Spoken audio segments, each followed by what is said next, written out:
The Mobile City Council passing a new budget worth almost $300 million for 2023, but not before a debate over mental health funding. The budget has $600,000 allocated for AltaPointe Health Services. Well, City Councilman Scott Jones tried to move that $600,000 to other nonprofit organizations. That proposal failed, but it looks like the debate just might be getting started. Fox News investigative reporter Brendan Kirby now joining us live with more on this. Brendan, break it all down for us. Councilman Jones says that it's a mistake to devote all of the money to what he says is a highly profitable monopoly. AltaPointe, on the other hand, hotly disputes a lot of his contentions.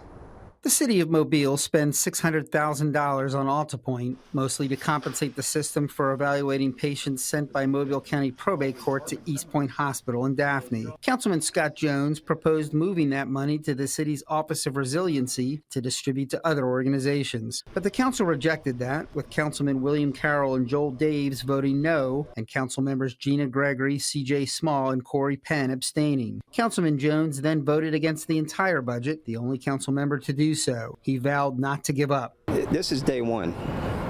I'm not going to stop this endeavor. The people are not happy about this.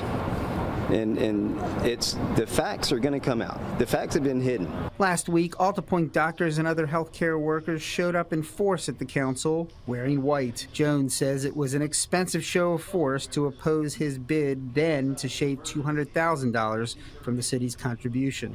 What that shows me, it's not about the $200,000. It's about the monopoly that they're worried about. Councilman Jones reeled off AltaPointe's annual profits: $7.4 million in 2018, $7.2 million in 2019, $11 million in 2020. He says the city's $600,000 is about 5% of the system's excess revenue, a tiny fraction of its overall $140 million budget. The money the city gives them is going in the bank.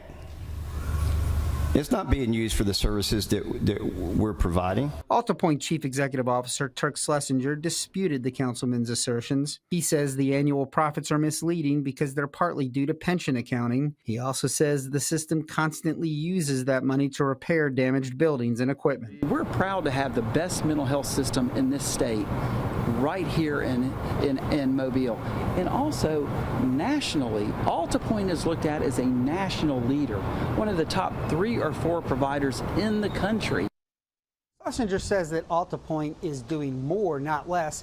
He says that it responded to 80,000 calls for service last year and averages about 150 people in its hospitals. Reporting live, Brendan Kirby, Fox 10 News.